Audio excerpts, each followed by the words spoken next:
नमस्कार, मैं हूं डॉक्टर यश और आपका स्वागत है मेरे YouTube चैनल पर। आपने अक्सर यह देखा होगा कि आपको यह बार-बार करना पड़ता है। यह होने का कारण आपके गले में रहा हुआ कफ है। यह कफ रेस्पिरेटरी सिस्टम से पैदा होता है। जब यह कफ आप बाहर निकालते हो, तब उसे बलगम कहते हैं। अगर वो बलगम व्हाइट या क्लियर हो, तो वो अस्थमा जैसे रोगों की वजह से, डार्क येलो हो तो वो माइल्ड इन्फेक्शन की वजह से, ग्रीन कलर का हो तो वो सीवियर इन्फेक्शन की वजह से, ब्लैक कलर का हो तो वो फंगल इन्फेक्शन की वजह से, ब्राउन हो तो वो फेफड़ों के रोग की वजह से तथा स्मोकर में ग्रे कलर का कफ देखने को मिलता है। लाल या गुलाबी रंग का बलगम विटामिन सी की कमी, विटामिन डी की कमी, टीबी या फिर ज्यादा ब्लीडिंग हो तो उससे में देखने को मिलता है। अभी आपको यह प्रॉब्लम सॉल्व करना हो तो आप अपने आप ही एंटीबायोटिक्स जैसे कि एजिथ्रोमाइसिन जैसी दवाइयाँ लेना शुरू कर देंगे।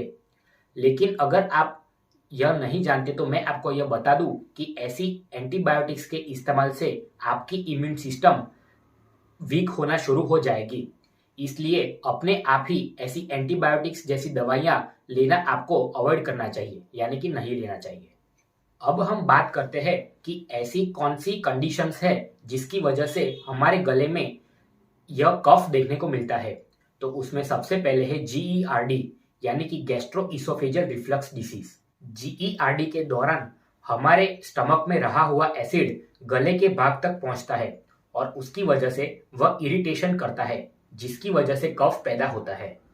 अभी आप लोग क्या करेंगे? आप लोग यह सोचेंगे कि स्टमक में रहा हुआ एसिड इस प्रॉब्लम का मुख्य कारण है, तो हमें एंटा एसिड दवाइयाँ लेनी चाहिए, जिसकी वजह से हम एसिड को कम कर सकेंगे और उसको अल्कलाइन पीएच की ओर धकेल सकेंगे। लेकिन ऐसा नहीं है। जीईआरडी होने का मुख्य कारण ही स्टमक में एसिड की कमी होना है। इसलिए अगर आप एंटा एसिड दवाइयाँ लेंगे तो वो इस कंडीशन को और भी खराब करेगा। तो इसके लिए आपको ट्रीटमेंट के तौर पर एप्पल सीडर विनेगर 2 टीस्पून खाने से पहले पानी के साथ लेना चाहिए। इसके साथ साथ बीटेन हाइड्रोक्लोराइड भी अगर आप खाने से पहले लेते हो तो वो इस कंडीशन में आपको राहत देगी। अभी नेक्स्ट है नाक के पिछले भाग में से कफ पैदा होना, जिसे हम पोस्ट नेजल ड्रिप कहते हैं। यह होने का कारण साइनस के पिछले भाग में से गले में लीकिंग होने से यह कफ पैदा होता है। तो इसमें ट्रीटमेंट के तौर पर नमक वाले पानी का यूज होता है। नमक वाले पानी को एक नॉस्ट्रिल में डाला जाता है और उसे दूसरे नॉस्ट्रिल में से बाहर निकाला जाता है। यह पानी बनाने के लिए आधा टीस्पून नमक को 1 ग्लास पानी में डाइल्यूट किया जाता है। पहले के जमाने में जब आपको ऐसा कुछ भी होता था, तब आपको दरिया किनारे पर जाकर गहरी सांस लेना यह सलाह दी जाती थी, क्योंकि नमक में antibacterial, antiviral, anti yeast, anti mould यह सारी प्रॉपर्टीज होती है। तो इसकी वजह से अगर इनमें से किसी भी माइक्रो ऑर्गेनिज्म का ग्रोथ आपके नाक में हो तो आपको 1 टीस्पून नमक को पानी में डालकर पी लेना चाहिए। उसके साथ साथ नेजल इरिगेशन, जिसमें नाक की कैविटी को सलाइन सॉल्यूशन से धोया जाता है तथा नमक वाले पानी से कुल्ला किया जाता है। अगर हम आगे बात करें तो हेलोथेरापी भी इसमें बहुत ही उपयोगी है।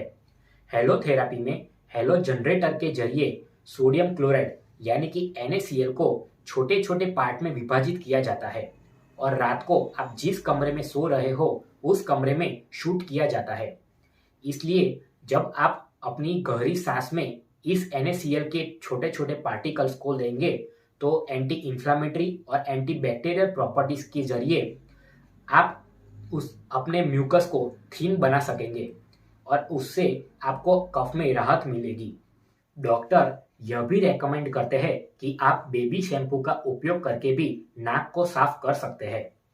बेबी शैम्पू का उपयोग करने के लिए आपको 2 टीस्पून यानी कि 10 ml बेबी शैम्पू को 1 लीटर पानी में डाल देना चाहिए। उसके बाद उससे आपको अपना नाक साफ करना चाहिए। आपको सिर्फ बेबी शैम्पू का ही उपयोग करना चाहिए, क्योंकि अगर आप रेगुलर शैम्पू का उपयोग करेंगे तो उससे म्यूकस मेम्ब्रेन इरिटेट होता है। कई बार गले के पिछले भाग में से यानी कि लैरिंक्स में से भी आप कफ जनरेट करते हो तो उसके लिए आपको पोविडोन आयोडीन का उपयोग करना चाहिए। पोविडोन आयोडीन के कुल्ले 30 सेकंड करके आपको उसे थूक देना चाहिए, इससे भी आपको राहत मिलेगी। अभी नेक्स्ट है एक्यूप्रेशर पॉइंट। किसी दूसरे व्यक्ति की मदद से यहाँ पर इमेज में जो दिखाया गया है वहां पर बैक साइड में आप इस पॉइंट को दबाकर कफ में राहत पा सकोगे। तो अब हम ऐसी वस्तुओं के बारे में बात करेंगे कि जिसकी मदद से आप अपने इम्यून सिस्टम को अच्छा बना सकोगे और आपको कफ में राहत मिल जाएगी। तो इन वस्तुओं में सबसे पहले है लहसुन, उसके बाद है शुगर को अवॉइड करना। शुगर हमारे साइनस में जो माइक्रोब्स रहे हुए हैं उसको फीड करता है, इसलिए उसको अवॉइड करना चाहिए। उसके साथ साथ विटामिन सी, विटामिन डी तथा जिंक भी लेने से आपके इम्यून सिस्टम में बहुत ही बड़ा फायदा होगा।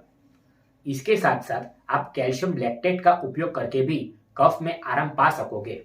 इस वीडियो को लाइक करें और शेयर करके अधिकतम से अधिकतम लोगों तक पहुंचाएं ताकि उनको भी इस इंफॉर्मेशन का लाभ मिल सके। Thank you.